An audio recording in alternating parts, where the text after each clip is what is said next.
The scent of expensive cologne and cigarette smoke hung in the air of the upscale restaurant where I worked, a toxic cloud that seemed to follow me from table to table. My feet ached in the black heels I was required to wear, and the tight pencil skirt restricted my movements as I balanced 3 plates of overpriced pasta on my forearm. 6 months at Bellissimo, and I still wasn't used to the uniform, or the way some customers looked at me like I was just another item on the menu. "Table 7 needs more wine," Marco, the floor manager, hissed as he passed by. His eyes narrowed at my momentary pause to catch my breath. I nodded quickly, my heart hammering against my ribs. 6 more hours of this shift. 6 more hours until I could pick up Emma from my neighbor's apartment and hold my 4-year-old daughter close, breathing in the scent of her strawberry shampoo instead of this suffocating mix of perfume and desperation. The restaurant buzzed with Friday night energy. Couples on dates, businessmen making deals over bourbon, wealthy families celebrating milestones with no regard for those serving them. I kept my head down, trying to be invisible while still being attentive enough to earn decent tips. Every dollar mattered now that I was on my own. "Excuse me, miss?" A woman with diamond earrings the size of grapes raised a manicured finger. "This risotto is overcooked. I'm so sorry, ma'am. I'll have the kitchen prepare a new one right away." I took the barely touched plate, wondering if her complaint was legitimate, or if she simply enjoyed the power of sending food back. As I turned toward the kitchen, the front doors of the restaurant swung open, letting in a blast of autumn air that sent a chill down my spine. And then I saw him. David. My ex-husband. My body froze, the plate nearly slipping from my grasp. He hadn't seen me yet. He was speaking to the hostess, one hand casually in the pocket of his tailored suit. He looked good. Too good for someone who had abandoned his family, who had drained our bank accounts before disappearing for months, only to return with divorce papers and a new girlfriend. Panic rose in my throat like bile. I couldn't face him. Not here. Not now. Not in this humiliating uniform while he stood there looking like he owned the world he'd stolen from me. I scanned the room desperately for an escape route, but the kitchen was on the other side of the dining area. I'd have to walk right past him. The hostess was checking the reservation book. Any second now, she would lead him to a table, and he would see me. His eyes would widen in mock surprise, and then that smirk would appear, the one that said he'd won, that he was dining at a 5-star restaurant while I was serving in it. I made a split-second decision. Abandoning the rejected risotto on a nearby empty table, I moved swiftly toward the bar area, where a group of well-dressed men sat with their backs to the entrance. Without thinking, I slid into the empty space beside a broad-shouldered figure in a dark suit, and in a moment of pure desperation, I grabbed his hand where it rested on the bar counter. The hand I seized was warm, unexpectedly soft yet firm, with a heavy gold signet ring on the pinky finger. I felt the man stiffen beside me, but I couldn't look at him yet. My eyes were fixed on David, who was now scanning the restaurant, nodding at something the hostess was saying. "I'm so sorry," I whispered urgently to the stranger whose hand I was clutching like a lifeline. "My ex-husband just walked in, and I just can't deal with him right now. Please, just for a minute, pretend you know me." I finally turned to look at the man whose personal space I had so rudely invaded, and my breath caught in my throat. Dark eyes met mine, so intensely brown they appeared almost black in the dim lighting of the bar. They were deep-set under straight brows, observant and eerily still, like a predator assessing whether something was worth the chase. His face was all sharp angles, high cheekbones, a strong jaw darkened by 5 o'clock shadow, and lips pressed into a thin line of surprise or displeasure. I couldn't tell which. He was older than me, perhaps in his early 40s, with salt and pepper at his temples that only enhanced his aura of authority. For a terrifying moment, he said nothing, just studied me with those unsettling eyes. Then, something shifted in his expression, a decision made. "Alessandra," he said, his voice a low rumble that sent an unexpected shiver down my spine. It wasn't a question, but a statement, as if he was choosing a name for me on the spot. "I was wondering where you'd disappeared to." His accent was subtle but unmistakable. Italian, maybe, or somewhere in the Mediterranean. The way he slightly rolled the R in wondering made the common word somehow exotic. I released a breath I didn't know I was holding, relief washing over me. "Sorry to keep you waiting. I managed, my voice steadier than I expected. From the corner of my eye, I saw David being led to a table across the restaurant. He hadn't noticed me yet, but it was only a matter of time in the relatively open space. The stranger followed my gaze, his eyes narrowing slightly as they landed on David. Then, with a smoothness that seemed practiced, he shifted his body to shield me from view, simultaneously releasing my hand, only to place his own on the small of my back. The weight of it felt both protective and possessive, and despite myself, I leaned into his touch, grateful for the cover. "Is that him?" he asked, his breath warm against my ear. I nodded, not trusting my voice. "Former husband?" Another question. Another nod from me. "Recent?" "A year," I whispered. "But he's been difficult." Something dangerous flashed in the stranger's eyes. There and gone so quickly I thought I might have imagined it, his hand on my back pressed slightly firmer. "Vincent," a voice called from behind us, and I noticed for the first time that the other men at the bar were watching our interaction with curious eyes.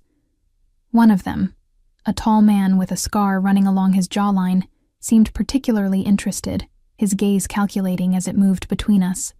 "Not now, Enzo." My unexpected savior, Vincent, replied without looking away from me. His tone left no room for argument, and the man named Enzo immediately backed down, turning to mutter something to the others. I became acutely aware of the strange dynamic I had stumbled into. These weren't ordinary businessmen having drinks after work.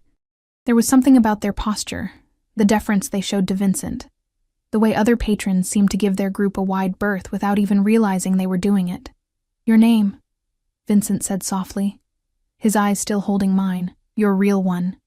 I hesitated. Giving my name to a stranger felt suddenly intimate, dangerous even, but he had already helped me without question, and I was still clutching his arm like it was a piece of driftwood in a stormy sea.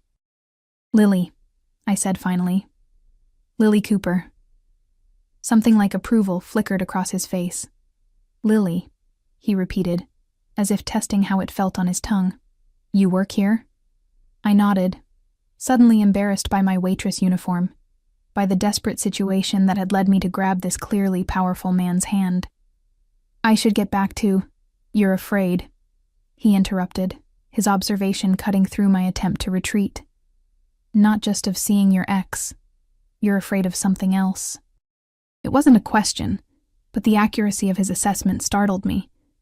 How could he possibly know about the overdue rent, the threatening letters from David's lawyer about custody, the nights I lay awake wondering how I'd ever rebuild the life that had been shattered? Before I could respond, I saw David stand up from his table, heading in the direction of the restrooms, which would bring him right past the bar. "He's coming this way," I whispered, panic rising again. Vincent's response was immediate and unexpected. He raised his hand, and with a subtle gesture I almost missed, the man named Enzo moved smoothly to intercept David's path, appearing to accidentally bump into him and engage him in conversation, steering him toward a different route to the restrooms.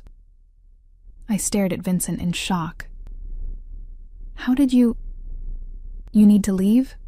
he asked, ignoring my unfinished question. I can't.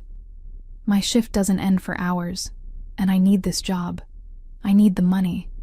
The admission tasted bitter on my tongue. Vincent's eyes traveled over my face, taking in details I wasn't even aware were visible. The exhaustion, the worry, perhaps even the faint bruise on my cheekbone that makeup couldn't quite conceal. A parting gift from David during our last encounter, when I'd refused to let him see Emma while he was drunk. "What time do you finish?" "Midnight," I replied automatically, then immediately regretted sharing the information. He nodded once, decisively. "I'll wait." "No, that's not necessary. You've already helped enough by—" "I'll wait," he repeated, firmer this time. It wasn't an offer, but a statement of fact. "You shouldn't be alone if he decides to linger." A throat cleared behind us, and I turned to find Marco glaring at me, his eyes darting between me and Vincent, a mix of anger and nervousness on his face. "Cooper, Table 12 has been waiting for their check for 10 minutes, he snapped, though his usual bite seemed tempered by Vincent's presence. "I'm sorry, I was just—" "She was assisting me," Vincent cut in smoothly, his voice dropping to a register that somehow made Marco take a physical step back. I believe I requested her specifically. Marco's face paled visibly. Mr. Russo, I didn't realize... Of course, sir. Take all the time you need, Lily. He retreated quickly, throwing one last nervous glance over his shoulder. Mr. Russo.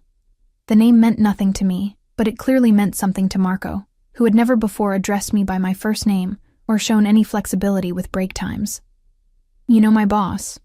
I asked, confusion momentarily overriding my anxiety about David. A slight smile touched Vincent's lips, but didn't reach his eyes. I know many people in this city. It wasn't really an answer, but the way he said it made me certain I wouldn't get a clearer one. I really should get back to work, I said, reluctantly pulling away from his protective proximity. But thank you, truly. Vincent reached into his suit jacket and pulled out a business card, pressing it into my palm. It was heavy, cream-colored cardstock, with just a name and phone number embossed in dark ink. Vincent Russo. If he approaches you, call this number immediately, he said, closing my fingers around the card. Anytime. I nodded, slipping the card into the pocket of my apron, aware that I was accepting something more significant than just a phone number. The weight of his gaze followed me as I returned to my duties, somehow both comforting and unsettling. For the rest of my shift, I moved through the restaurant in a daze, hyper-aware of two things. David, who thankfully remained absorbed in his dinner date with a blonde woman I didn't recognize, and Vincent, whose commanding presence at the bar seemed to alter the very atmosphere of the room. Occasionally, our eyes would meet across the space, and each time, a strange current would pass through me, a mixture of gratitude, curiosity, and something else I couldn't quite name, something dangerous. What I didn't realize then, as I delivered plates and filled wine glasses with trembling hands, was that in my moment of desperate need, I hadn't just grabbed any stranger's hand. I had grabbed the hand of Vincent Russo, a man whose name was whispered in fear throughout the city, whose business dealings were never discussed in the open, and whose enemies had a habit of disappearing without a trace. I had grabbed the hand of a Mafia boss, and unknowingly, I had just entangled my fate with his. As midnight approached, my anxiety spiraled with each passing minute. Vincent and his men had left the bar area an hour earlier, moving to a private dining room in the back of the restaurant. I told myself it was relief I felt at his departure, relief that I could focus on my job, relief that the inexplicable tension coiling in my stomach whenever his dark eyes found mine had dissipated. But as I counted out my tips in the break room, barely enough to cover Emma's daycare for 3 days, I couldn't deny the disappointment weighing on me. He had said he would wait, and I had believed him. The realization that I had put stock in a stranger's words made me angry at myself. Had I learned nothing from David's broken promises? I changed out of my uniform in the cramped employee bathroom, pulling on worn jeans and a sweater that had once been soft but was now pilled from too many washes. My reflection in the smudged mirror looked exhausted, dark circles under eyes that had forgotten how to sparkle, hair pulled back in a practical ponytail that did nothing to soften the sharp angles worry had carved into my face. "You okay, Lily?" asked Tara, another waitress, as she applied a fresh coat of lipstick. "You seem distracted tonight." "I'm fine," I lied, the words so familiar they fell from my lips without thought. "Just tired." She nodded sympathetically. "Don't forget your coat. It's gotten cold out there." I thanked her and grabbed my thin jacket from the hook, mentally calculating the bus schedule. The last bus to my neighborhood would leave in 20 minutes. If I hurried, I could make it. The alternative was a 30-minute walk through parts of the city I preferred to avoid after dark. Marco was waiting by the employee exit, counting cash for the register. He looked up as I approached, his usual disdainful expression replaced by something that resembled respect or fear. "Cooper," he said, clearing his throat. "Mr. Russo left this for you." He handed me an envelope, thick and heavy. I stared at it, uncomprehending.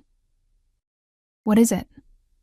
Marco shrugged, though his eyes remained fixed on the envelope.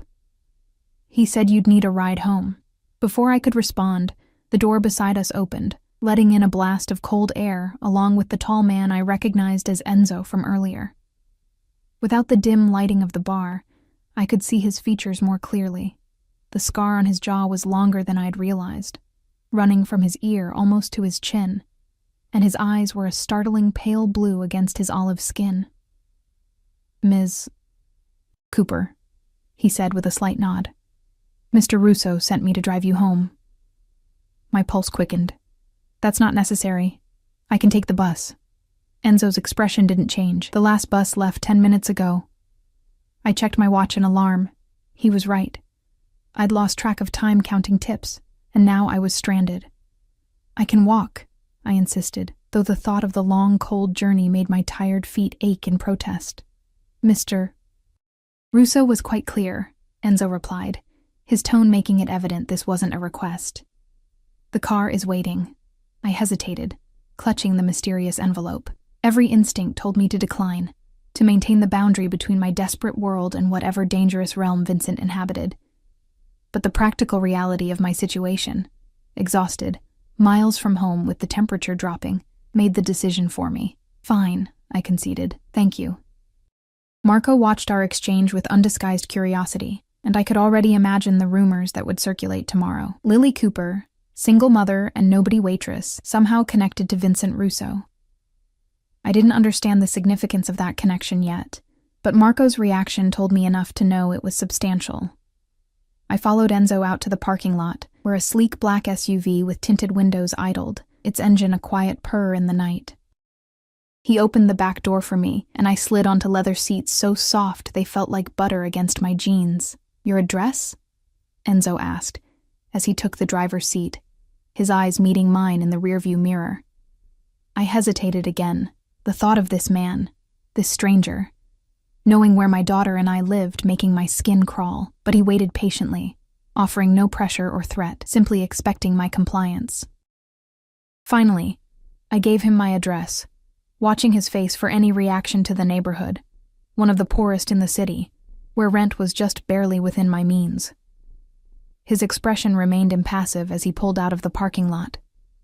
In the privacy of the back seat, I opened the envelope Marco had given me. Inside was a stack of cash, more money than I made in 2 weeks of shifts, and a note written in elegant, slanted handwriting. "For your trouble tonight. The car will take you home safely. VR."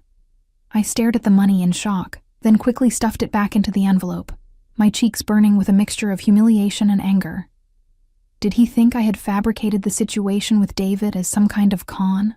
Or worse, did he think I was the kind of woman who could be bought? "I can't accept this," I said, my voice tight as I addressed Enzo's reflection. "Please take it back to Mr. Russo with my thanks, but I can't take his money." Enzo's eyes flicked to mine briefly before returning to the road. "That would be unwise." "I don't care if it's unwise," I shot back, surprising myself with my vehemence. "I'm not for sale." Something that might have been respect flickered across Enzo's stoic features. "Mr. Russo doesn't pay for people, Ms. Cooper. He compensates for inconvenience or rewards loyalty. The distinction matters to him." His words gave me pause. I thought of how Vincent had interfered when David was heading toward the bar, how he had somehow made Marco treat me with deference for the first time since I'd started working at Bellissimo. Why would he care about my inconvenience? I asked, more to myself than to Enzo. "That," Enzo replied after a moment of silence, "is a question I cannot answer." We drove the rest of the way in silence, the lights of the city sliding over us like ghostly fingers as we moved from the affluent downtown area to the increasingly dilapidated outskirts where I lived. When Enzo finally pulled up in front of my apartment building, a tired 5-story walk-up with graffiti decorating its lower walls, he stepped out to open my door with the same formal courtesy he might have shown to someone arriving at a gala. "Mr. Russo would appreciate if you kept the envelope," he said as I stepped out, the cold night air immediately seeping through my thin jacket. "Consider it a gesture of goodwill." I clutched the envelope, conflicted.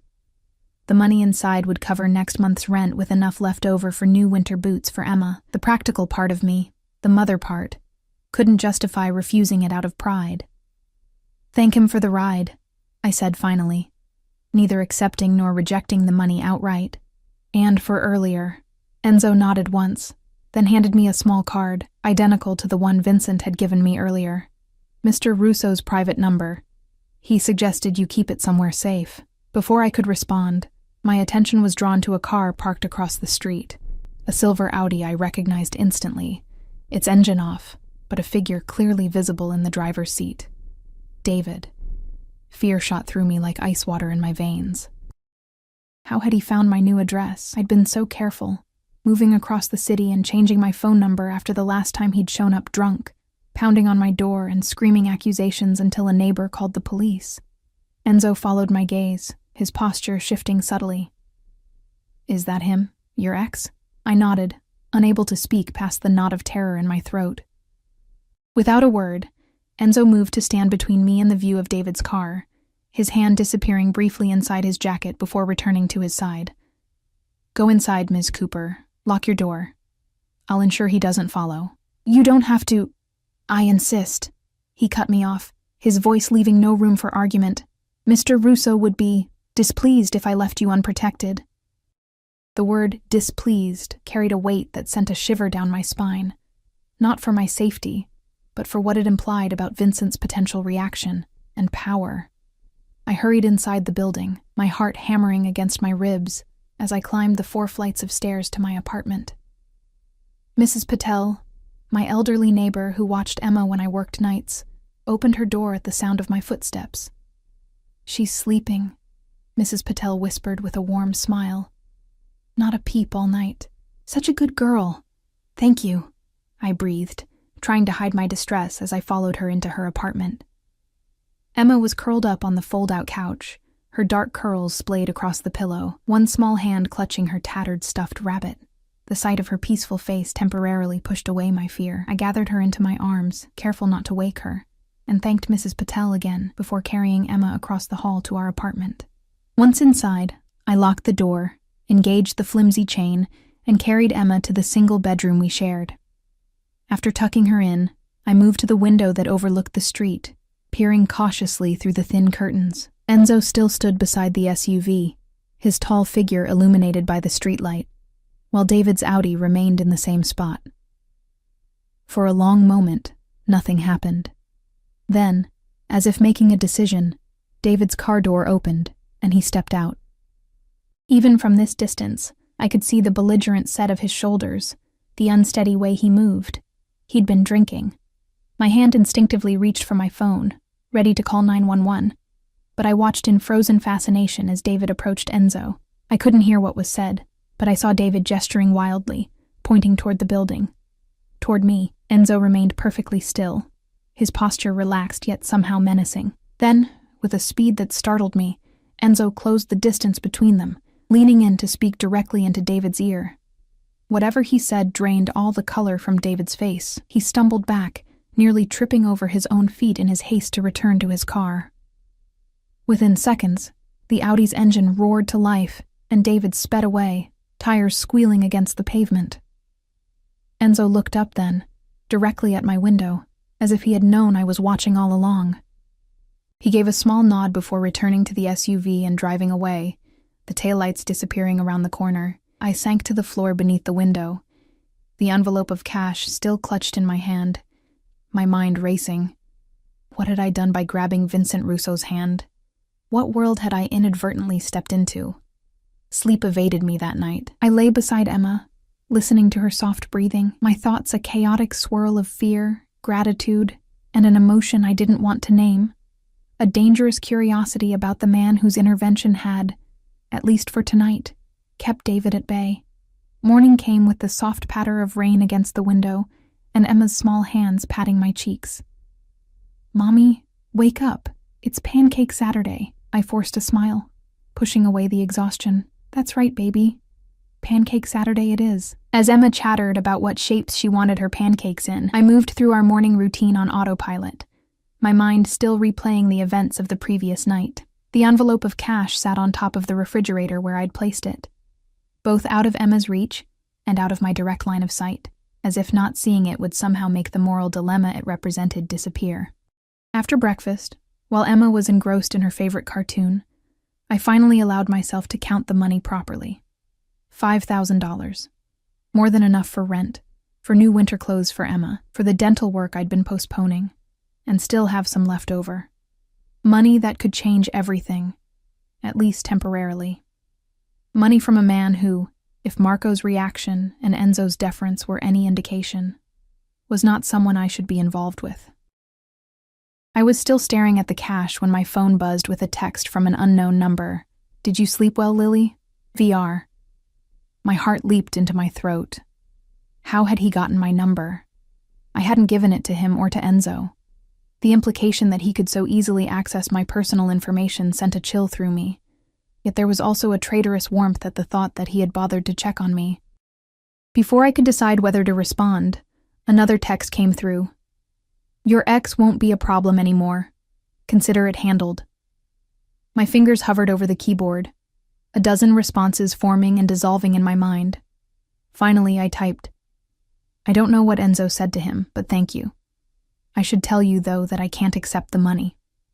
His response was immediate. "We'll discuss it tonight, 8 p.m.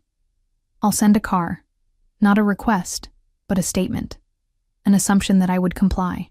The presumption should have angered me, but instead, I felt a flicker of anticipation, quickly smothered by practical concerns. "I can't. I have my daughter." There was a longer pause before his next text. "Bring her. She'll be safe." I stared at the message, shock rendering me momentarily speechless. Bring Emma to meet a man I knew nothing about, a man who was clearly involved in activities outside the law. It was unthinkable. "That's not possible. I'm sorry." This time, the pause stretched for so long I thought he had given up. Then, "Your daughter will remain with Enzo's sister Maria, in the garden room. She's a certified childcare provider. You and I will dine separately. This is important, Lily. Please." The please caught me off guard. It was the first time his communications had included anything resembling a request, rather than a command. And beyond that, the thoroughness of his planning, a certified childcare provider, suggested he had anticipated my objections. "Mommy, can I have juice?" Emma's voice pulled me from my thoughts.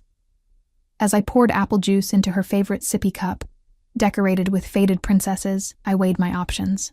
I could refuse Vincent's invitation, return the money somehow, and hope that David had been scared off permanently.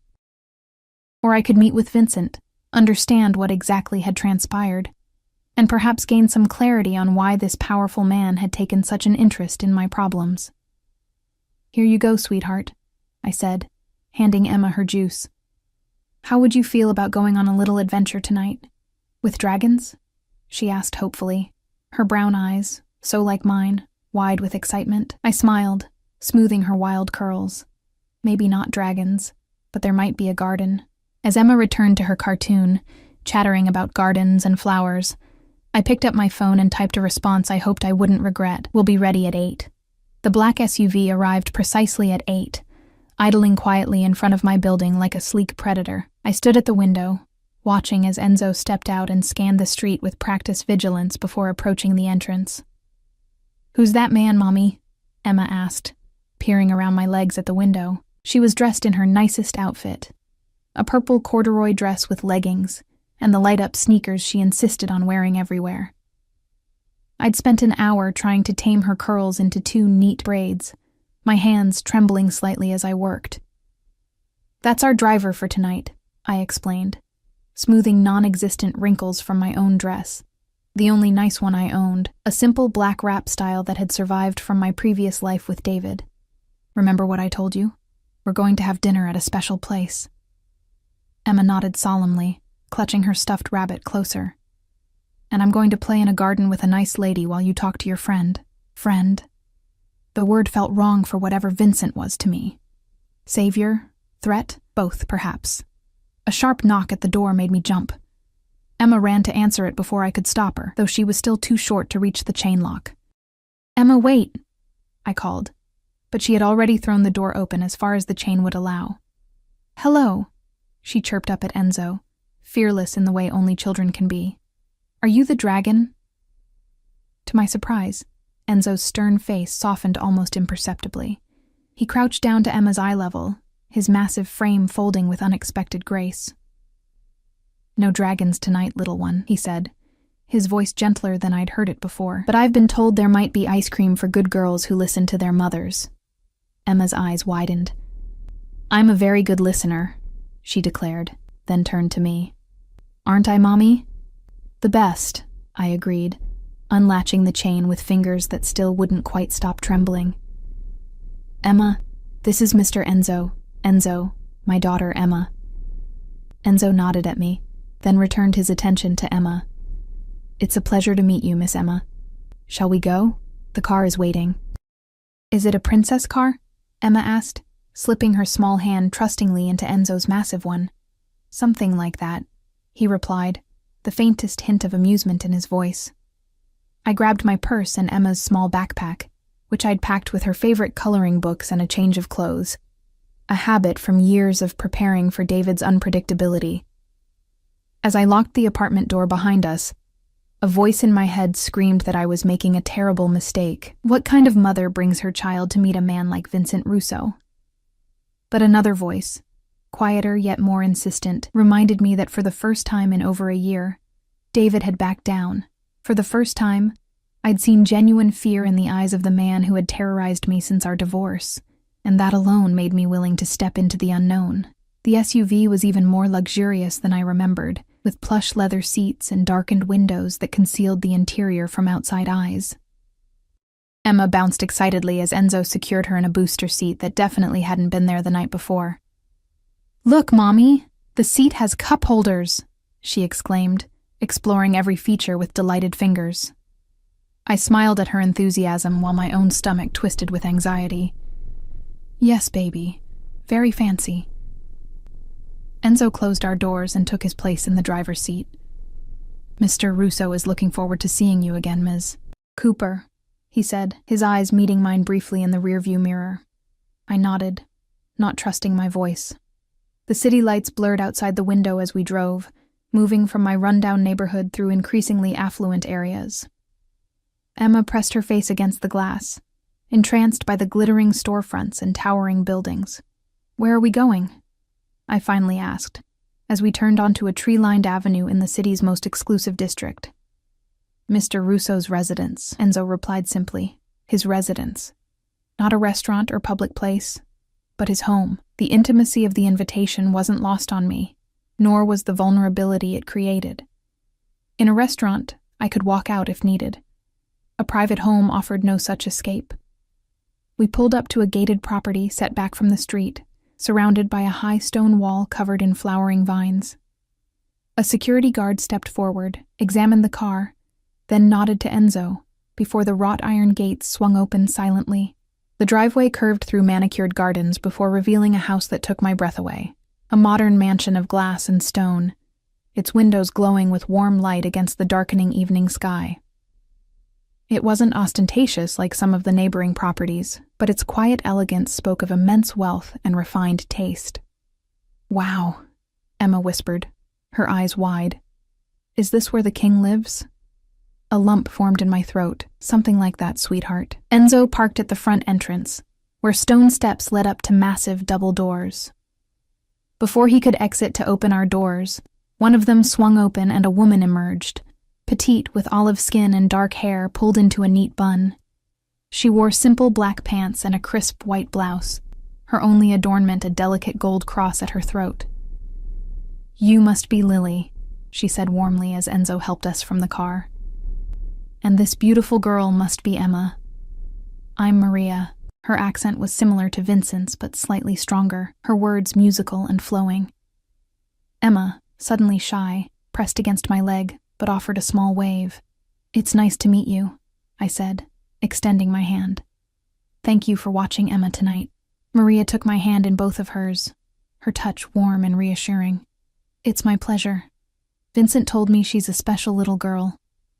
She crouched down to Emma's level. "I have a garden room with flowers that light up at night, and there's a special teddy bear waiting who needs a friend. Would you like to meet him?" Emma's shyness evaporated instantly. "Yes, please. Can I, Mommy?" I hesitated, still uncertain about separating from my daughter in this unfamiliar place. Maria seemed to sense my concern. "The garden room is just through there," she said, pointing to a glass-walled space visible from the entrance hall. "You can see us the entire time, and there are security cameras in every corner. Emma will be perfectly safe with me." The mention of security cameras should have been comforting, but it only reinforced the strangeness of my situation.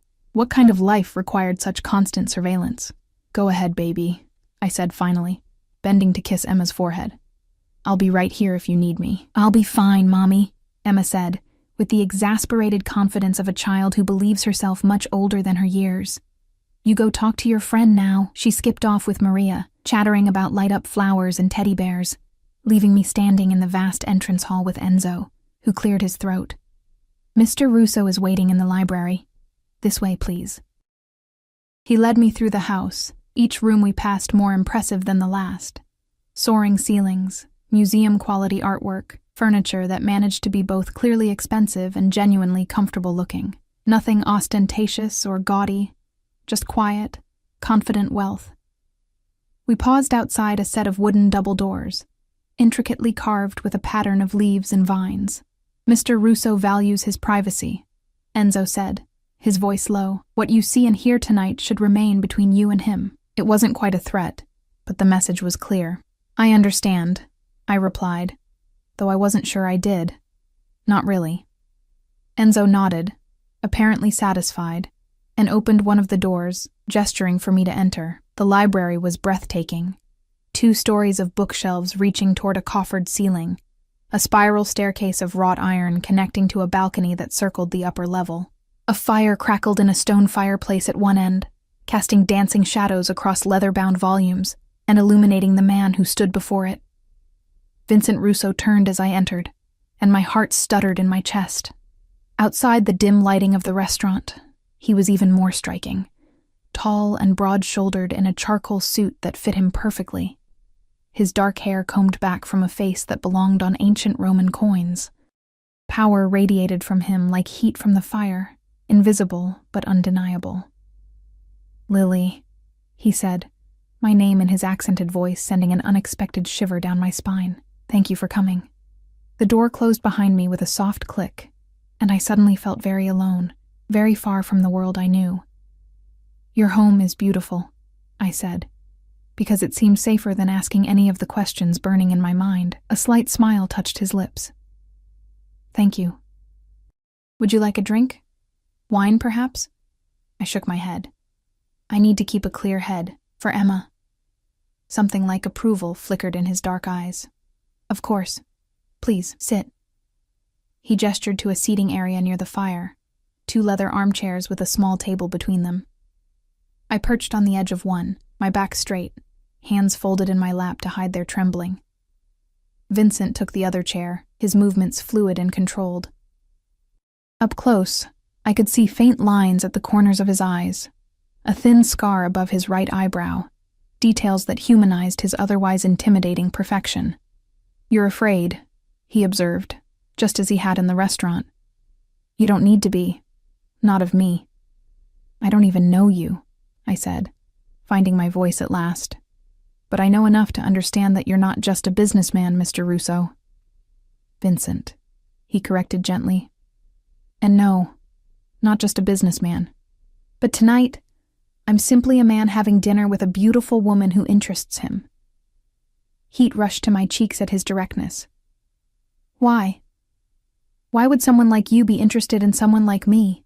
He studied me for a long moment, his gaze intense but not unkind. "Someone like you," he repeated thoughtfully. "A strong woman raising a child alone, working multiple jobs, surviving despite every obstacle. You underestimate your worth, Lily Cooper." The words were like a physical touch, stirring something long dormant within me. After years of David's constant belittlement, of being made to feel worthless and replaceable, Vincent's assessment left me speechless. He leaned forward slightly, his elbows on his knees. "Last night when you grabbed my hand, you did something no one has done in a very long time." "What's that?" I asked, barely above a whisper. "You surprised me." His smile was small, but genuine. In my world, surprise is rare. People are predictable, driven by greed, fear, ambition, but you acted on pure instinct, with no calculation. It was refreshing. I didn't know how to respond to that, so I changed the subject. "What did Enzo say to David last night?" "Whatever it was, it worked. I've never seen him back down like that." Vincent's expression hardened, the warmth vanishing so completely it was as if it had never existed. He told your ex-husband that if he ever approached you or Emma again, there would be consequences he couldn't imagine. And David believed him. People tend to believe Enzo. Vincent's tone was matter of fact. Your ex-husband is a coward who preys on those he perceives as weaker than himself. Show him real power, and he crumbles. I thought of David's face as he fled, the genuine fear in his eyes. Will he stay away? Yes, Vincent said with absolute certainty. He's been made to understand that you and Emma are under my protection now. The phrase sent conflicting emotions through me. Relief at the thought of David's torment ending, but also apprehension at what under my protection might entail. I appreciate what you've done, I said carefully, but I can't be indebted to you. The money, the car rides, the threats to David. It's too much. I don't have anything to offer in return. Vincent's eyes darkened. I'm not looking for repayment, Lily.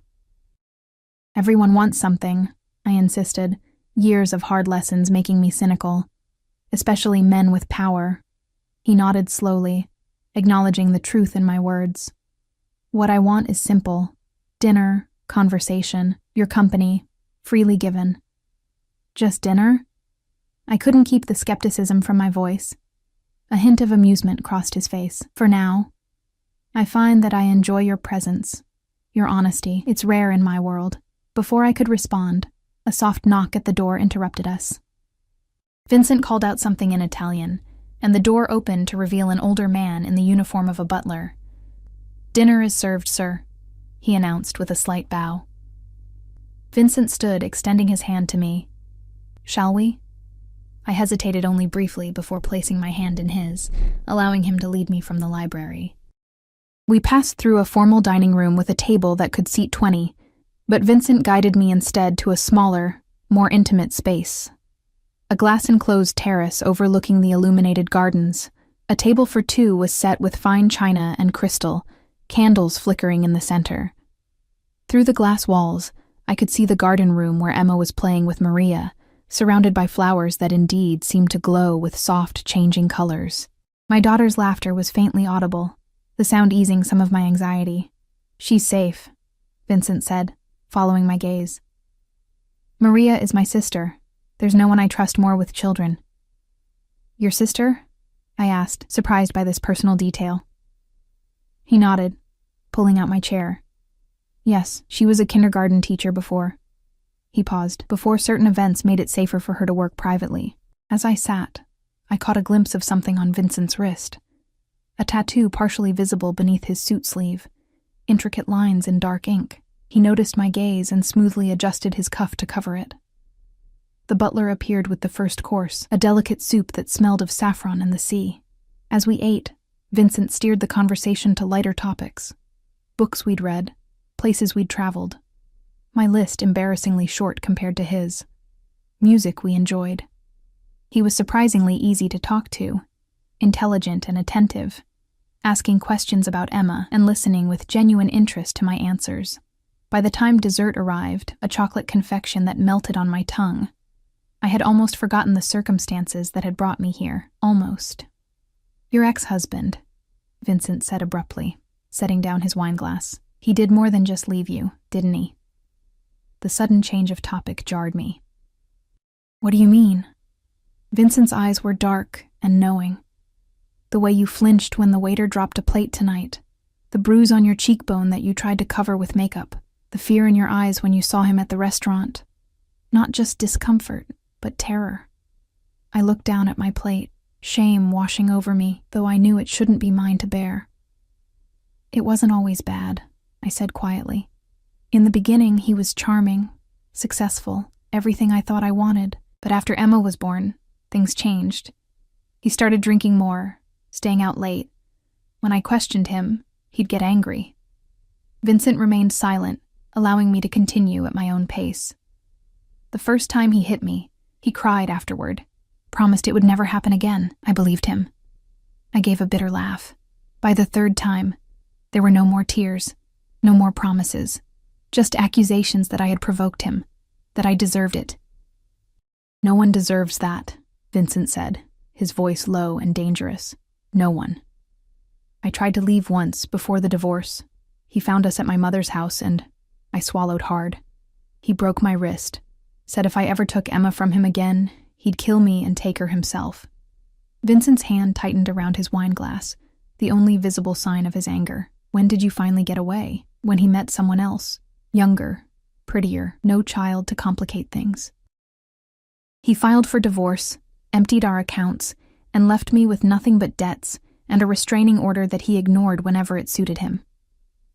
I forced myself to meet Vincent's gaze. Until last night, whatever Enzo said to him worked better than any court order ever did. Vincent was silent for a long moment, his expression unreadable. Then he reached across the table and with gentle fingers traced the fading bruise on my cheekbone. "This will never happen again," he said, each word weighted with promise. Not while I draw breath. The intensity in his voice, in his eyes, should have frightened me. Instead, I felt something shift inside me. A wall crumbling. A door opening to possibilities I'd thought forever closed. "Why?" I whispered. "Why would you do this for a stranger?" Vincent withdrew his hand slowly, his fingers lingering for a heartbeat longer than necessary.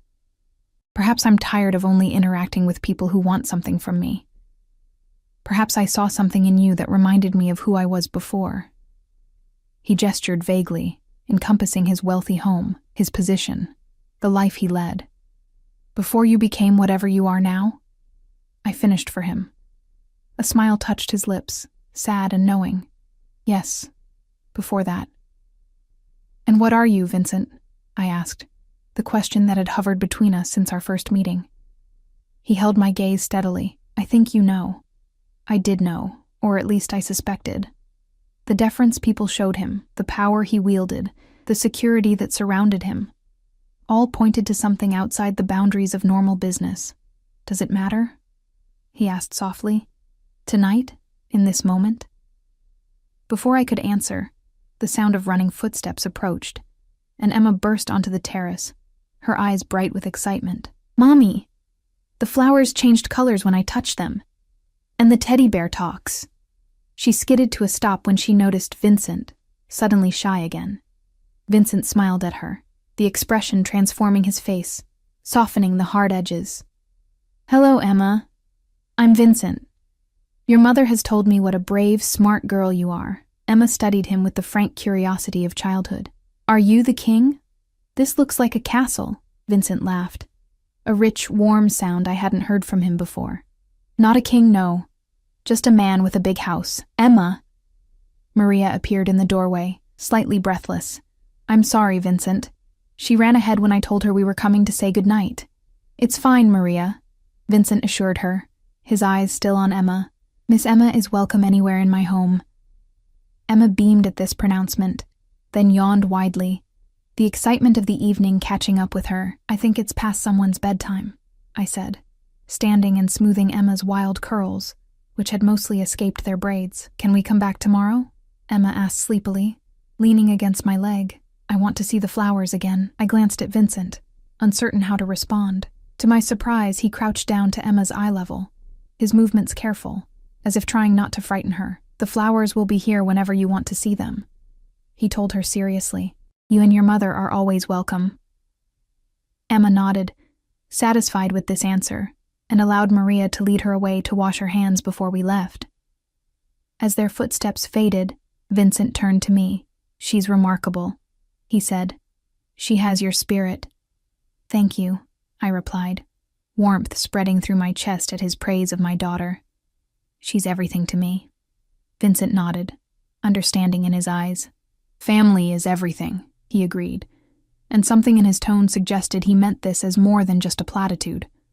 As we walked through the house toward the entrance, Vincent slightly ahead of me, I noticed for the first time a subtle limp in his gait. Barely perceptible, but there if you were looking closely. Another humanizing detail about this enigmatic man. At the door, Emma was already half asleep in Maria's arms. Vincent instructed Enzo to bring the car around, then turned to me. "I'd like to see you again, Lily." he said, his voice low enough that only I could hear. Not out of obligation or gratitude, just you and me, getting to know each other better. I should have said no. I should have thanked him for his help and walked away from whatever dangerous world he inhabited. But standing there in the warm light of his home, with Emma safe and David no longer a looming threat, I found myself nodding. I'd like that too, I admitted, surprising myself with the truth of it. Something flickered in his eyes, relief, perhaps, or satisfaction. He reached into his pocket and handed me a small velvet box, a gift, he said, when I hesitated to take it. Nothing extravagant, I promise. I accepted the box but didn't open it, tucking it into my purse instead. Thank you, for everything. He took my hand, raising it to his lips in an old-world gesture that should have seemed affected, but somehow felt natural coming from him. Until next time, Lily Cooper. As Enzo drove us home through the quiet streets, Emma sleeping soundly beside me, I finally opened the velvet box. Inside was a delicate silver bracelet with a single charm, a tiny key. Attached was a small card with that now familiar slanted handwriting, for new beginnings. VR. I slipped the bracelet onto my wrist, the metal cool against my skin, and watched the city lights blur outside the window. I didn't know what tomorrow would bring, or where this unexpected connection with Vincent Russo might lead. All I knew was that for the first time in years, I felt something beyond fear and exhaustion. I felt hope. 3 months. It had been 3 months since that fateful night at Bellissimo, when I grabbed a stranger's hand out of desperation. 3 months of cautious text messages, elegant dinners, and careful navigation of boundaries. 3 months of getting to know Vincent Russo, the man behind the power, behind the whispered name that made people straighten their spines and avert their eyes. I still worked at the restaurant, though Marco had mysteriously promoted me to serving the private dining rooms, where the tips were better and the hours more flexible. I hadn't seen David since the night Enzo had confronted him outside my apartment building. According to my lawyer, paid for by Vincent despite my protests, David had abruptly dropped his custody claim and moved to the West Coast. The bracelet Vincent had given me rarely left my wrist, the tiny silver key a constant reminder of possibilities I was still afraid to fully embrace. "Mommy, when are we going to Vincent's house again?" Emma asked as I braided her hair for preschool. "Maria promised to show me how the fountain works next time." I smiled, securing the braid with a purple elastic. "Soon, baby. Vincent's been busy with work." It wasn't a lie.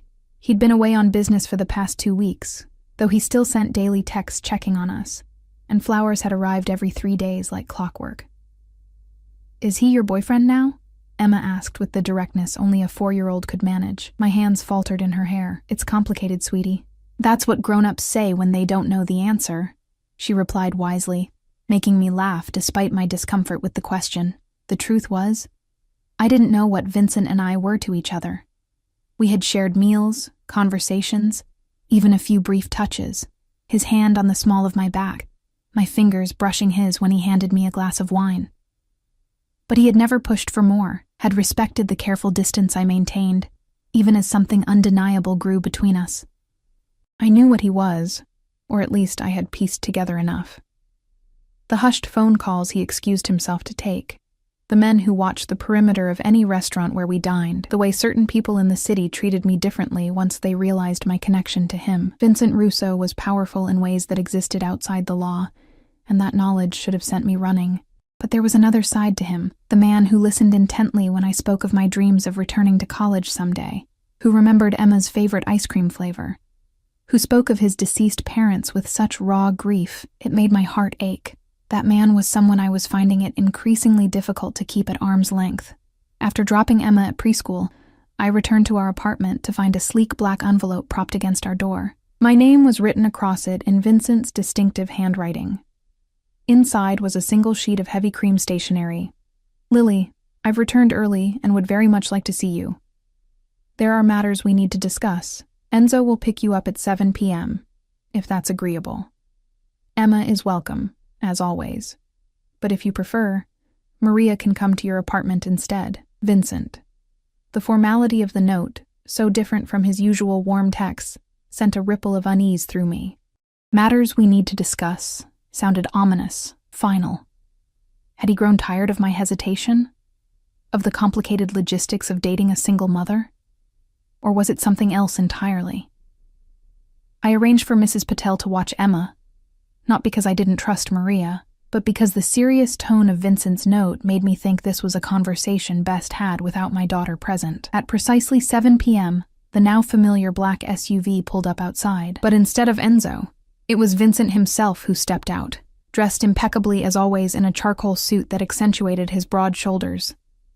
My heart stuttered at the sight of him, a reaction I could no longer pretend was simply gratitude or fascination. "Vincent," I said as I approached, suddenly conscious of my simple dress and minimal makeup. "I wasn't expecting you to come yourself." He took my hand, his touch sending warmth up my arm. "I wanted to see you as soon as possible." His dark eyes scanned my face, as if searching for something. "You look beautiful, Lily. You always do."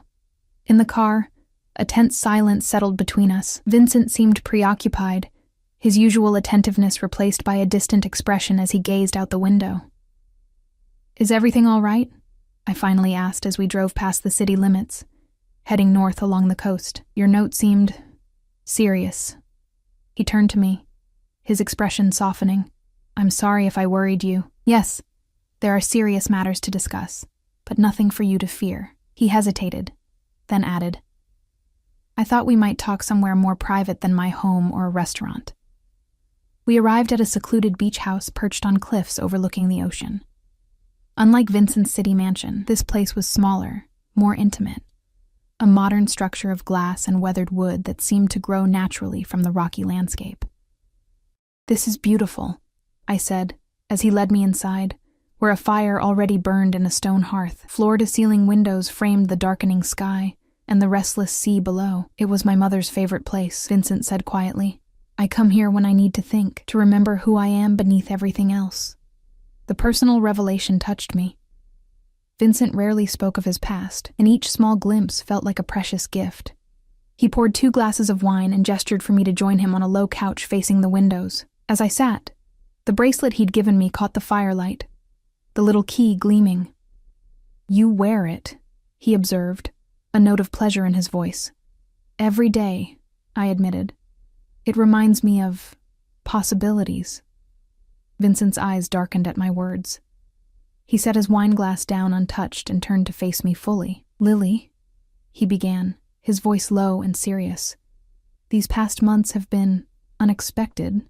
When you grabbed my hand that night, I could never have imagined where it would lead." My heart began to race, fear and anticipation mingling in my chest. "And where has it led, Vincent?" He took a deep breath. "I find myself thinking of you constantly, of your strength, your grace, your fierce love for your daughter. I've known many people in my life, Lily, but none like you." His words wrapped around me like a warm embrace, but the tension in his shoulders told me there was more. "But there are things about me, about my life, that I've kept from you," he continued. "Not out of deception, but out of hope that I could be. For you, just a man, not everything else that I am." "I know what you are, Vincent," I said softly. "Or at least, I've guessed enough." His eyes widened slightly in surprise. "You're in organized crime," I continued, the words strange on my tongue yet undeniably true. "The way people defer to you, the security, the power you wield, it's obvious if one is paying attention." Vincent's expression grew guarded. "And knowing this, you've still allowed me into your life? Into Emma's life?" "I've struggled with it," I admitted.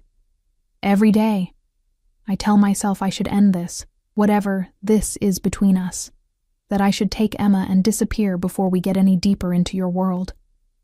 Pain flashed across his face. "And is that what you've decided to do?" I looked down at the tiny key on my wrist. "If I were smarter, perhaps, but no." I raised my eyes to his. "Despite everything, I find myself unable to walk away from you, Vincent Russo." The relief that flooded his features was palpable. He reached for my hand, entwining our fingers. "There's something else I need to tell you. The real reason I asked you here tonight." I tensed, preparing myself for some terrible revelation. "I'm leaving this life," he said simply. Of all the things I had expected, this wasn't one of them. What do you mean?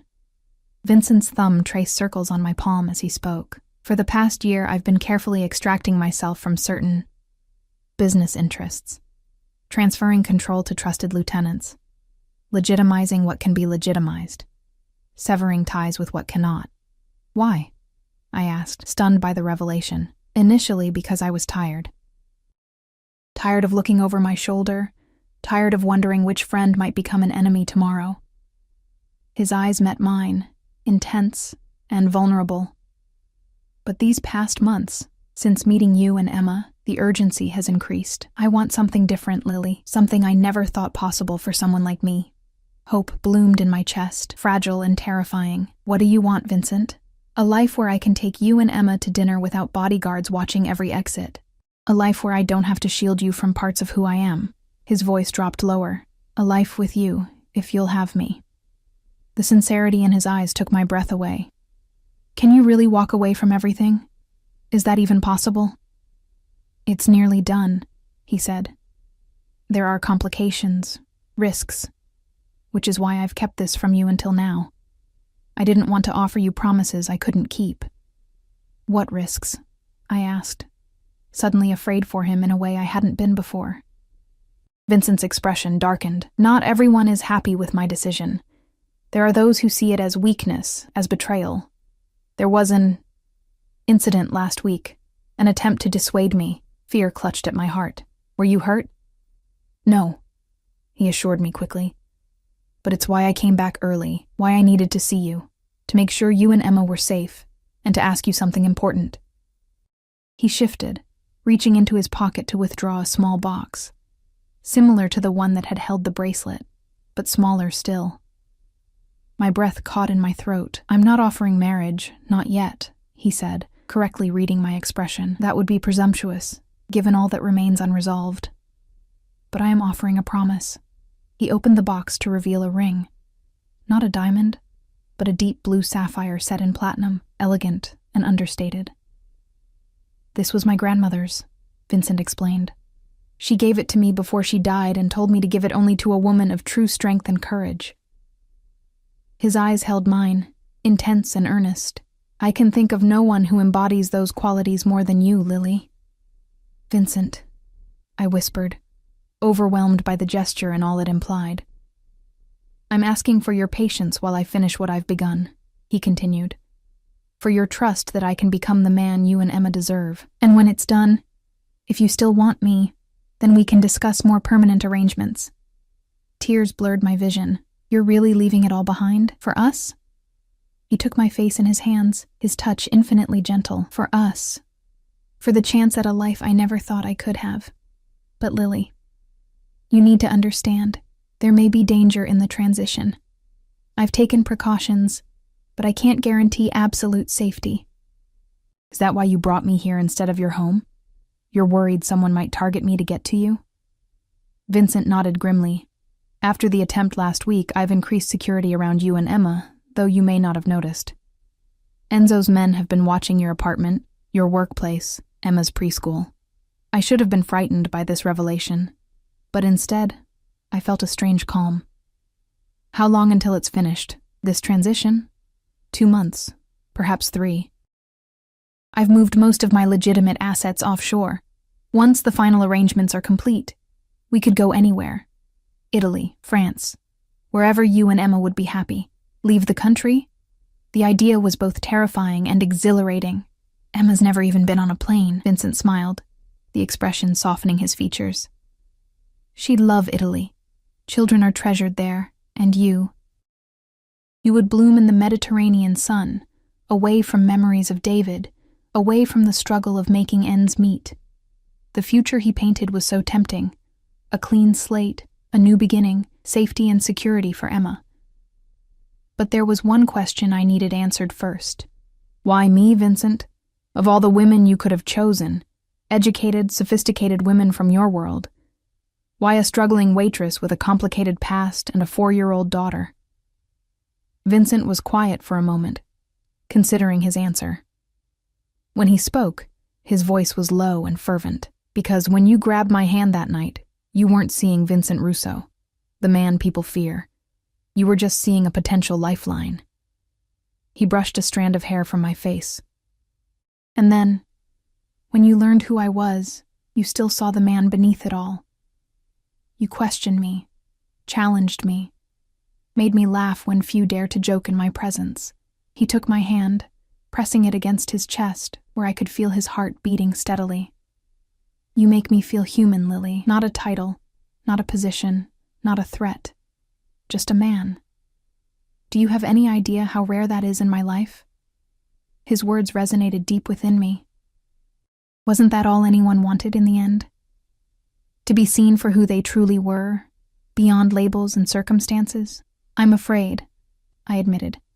Not of you, but of letting myself believe in this future you're describing. I've had dreams shattered before, I know, he said softly. And I can't promise there won't be challenges.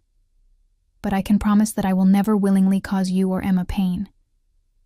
That every decision I make from this moment forward will be with your well-being in mind. He held out the sapphire ring, a question in his eyes. Will you accept this? Not as an engagement, but as my promise to you that I'm fighting for our future? I looked at the ring, at the man holding it, and at the crossroads stretching before me. The safe path would be to walk away now, before I was in any deeper. To return to my small apartment and predictable struggles, to the life I knew how to navigate. But as I gazed into Vincent's eyes, I saw something I'd been searching for since long before David had shattered my trust. I saw home. Yes, I whispered, extending my hand. I accept your promise, Vincent, and I make one in return, to believe in the future you're fighting for. To trust that what we've found is worth the risk. He slipped the ring onto my right hand. A promise, not yet an engagement. And the sapphire caught the firelight, sending blue sparks dancing across our skin. Vincent raised my hand to his lips, pressing a kiss to my knuckles, then to the inside of my wrist, where my pulse raced beneath the bracelet he'd given me. Lily, he murmured, my name a prayer on his lips, and then, finally, after months of careful distance and restrained touches, Vincent kissed me. His lips were warm and firm against mine, his hand cradling my face with a tenderness that made my heart ache.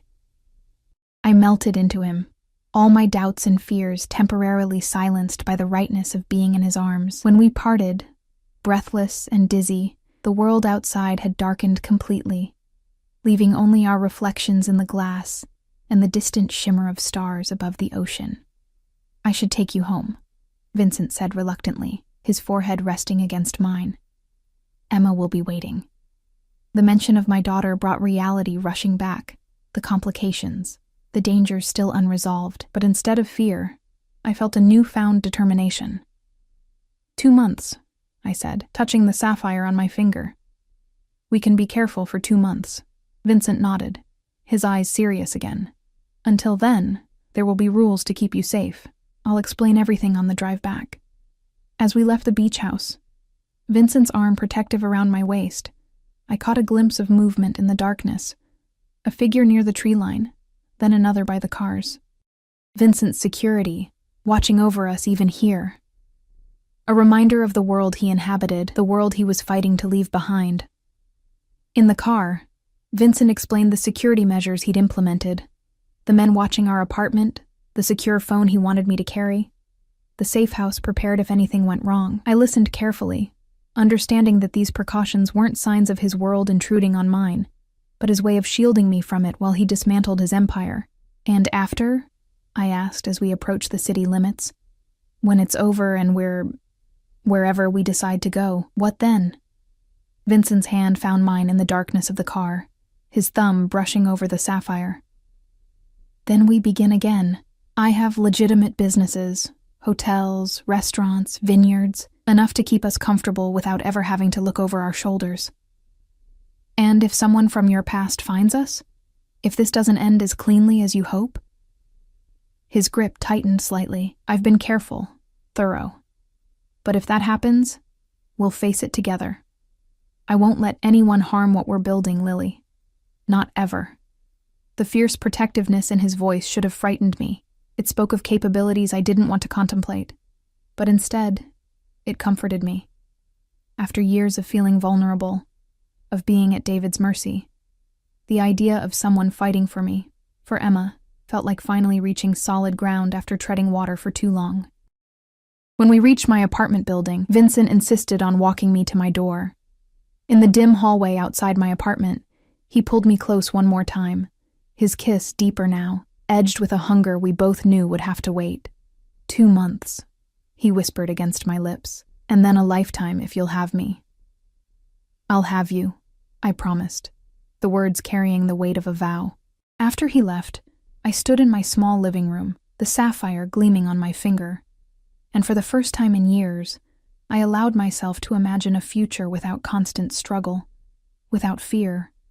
A future where Emma could grow up safe and cherished, where I might pursue the dreams I'd abandoned, where love didn't come with conditions or bruises.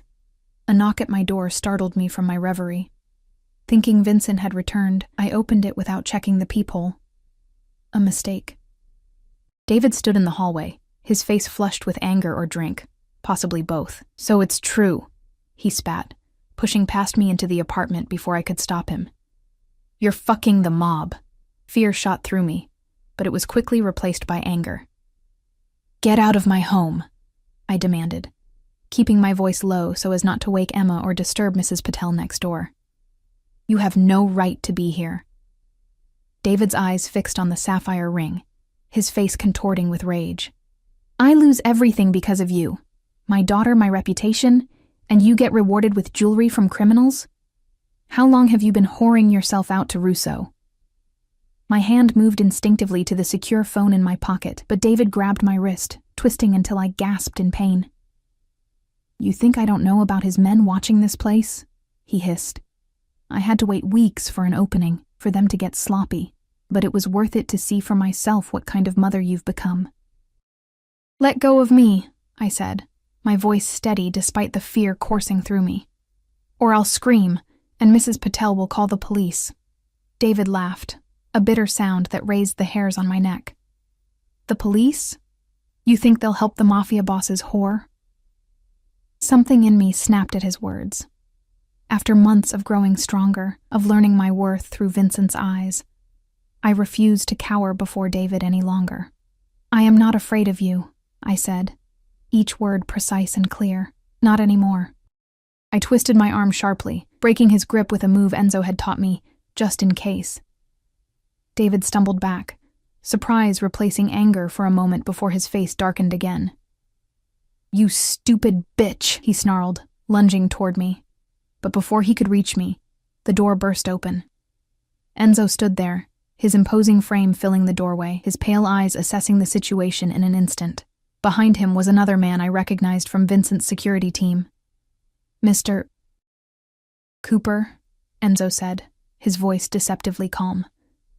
I believe you're trespassing. David froze, his face draining of color. This doesn't concern you. This is between me and my wife. Ex-wife, I corrected sharply. Ex-wife, Enzo repeated, stepping fully into the apartment. Who happens to be under Mr. Russo's protection? A fact you were made aware of months ago. David's eyes darted between Enzo and the door, calculating his chances. Russo's not untouchable, he said, desperation edging his voice. People are talking. His own people think he's gone soft. A chill ran through me at his words, so similar to what Vincent had told me about resistance to his plans to leave his criminal life behind. Enzo's expression didn't change, but something dangerous flickered in his eyes. Mr. Cooper, I'm going to give you one chance to leave peacefully, for Ms. Cooper's sake and for your daughter's. The mention of Emma seemed to reach David in a way threats to his own safety hadn't. He glanced toward her bedroom door, then back at me, conflict evident in his face. She deserves better than this life, he said, and I couldn't tell if he meant me or Emma. Better than him. That's not for you to decide anymore, I replied quietly. Please leave, David. Don't make this worse than it already is. For a moment I thought he might refuse, might force Enzo's hand. But then his shoulders slumped, the fight draining out of him. This isn't over. he muttered as he moved toward the door, but the words lacked conviction. Enzo stepped aside to let him pass, then followed him out, leaving his associate at my door. I'll ensure he leaves the building, Enzo told me. Marco will stay with you until I return. Mr. Russo has been informed and is on his way. After they left, I sank onto the couch, adrenaline still coursing through my veins. I checked on Emma, relieved to find her still sleeping peacefully, unaware of the confrontation that had just taken place. When Vincent arrived 20 minutes later, his face was a mask of controlled fury. He gathered me into his arms, his body tense as he checked me for injuries. I'm okay, I assured him, leaning into his embrace. Really, he didn't hurt me. Vincent's jaw clenched as Enzo recounted what had happened, including David's comments about Vincent going soft. This changes things, Vincent said after Enzo finished. We need to accelerate the timeline. What do you mean? I asked, suddenly afraid. Vincent's eyes met mine, determination replacing anger. It means we leave sooner than planned. Tonight, if possible. Tonight? I echoed, stunned. But Emma, my job, our things, essentials only, Vincent said, his tone gentler now. I have properties where we can stay until the final arrangements are complete. Places no one knows about, not even my closest associates. I looked around my small apartment, the home I'd built for Emma and me after escaping David, the safe haven I'd fought so hard to maintain. The thought of leaving it all behind with no warning was terrifying, yet the alternative, staying and risking another confrontation, possibly one where Emma wouldn't sleep through it, was worse. How long do I have to pack? I asked, my decision made. Relief washed over Vincent's face. An hour. Take only what you and Emma absolutely need. Everything else can be replaced. As I moved through the apartment, filling a suitcase with clothes, Emma's favorite toys, our important documents, I felt a strange sense of liberation. Each item I chose to bring, each one I left behind, was a step toward the future Vincent had promised. A future I was now fully committed to, dangers and all. Emma woke briefly as I dressed her in warm clothes, her sleepy eyes questioning, "Are we going on an adventure, Mommy?" I smoothed her curls, my heart full of love and determination. Yes, baby, the biggest adventure yet. In the living room, Vincent was on the phone, speaking rapidly in Italian. When he saw us, he ended the call and crossed to lift Emma into his arms. To my surprise, she went willingly, resting her head on his shoulder, as if it were the most natural thing in the world. "Ready?" he asked me, his free hand extended toward mine. I took it, feeling the warmth of his skin against my palm, the solid strength of his grip. 3 months ago, I had grabbed a stranger's hand out of desperation, never imagining where that impulsive action would lead. Now, I was taking that same hand by choice, walking willingly into an uncertain future that somehow felt more secure than any I had known before. "Ready," I confirmed, the sapphire on my finger catching the light as Vincent led us out of the apartment and toward our new beginning. As we stepped into the waiting car, Emma already drifting back to sleep between us, Vincent squeezed my hand. "I will keep you both safe," he promised, his voice low and fierce. No matter what it takes. I believed him. Not because he was powerful or dangerous, but because in the depths of his dark eyes, I saw the same determination I felt in my own heart. The resolve to protect what we had found together. This unexpected love that had blossomed from a moment of desperation. The city lights faded behind us as we drove into the night, toward a future neither of us could have imagined 3 months ago. A future we would build together, step by step, day by day, leaving the shadows of our past behind. I had grabbed a stranger's hand to escape my ex-husband, not knowing he was a Mafia boss. But what I had found wasn't just protection or security. It was a second chance at love, at family, at happiness. And this time, I wouldn't let it slip away.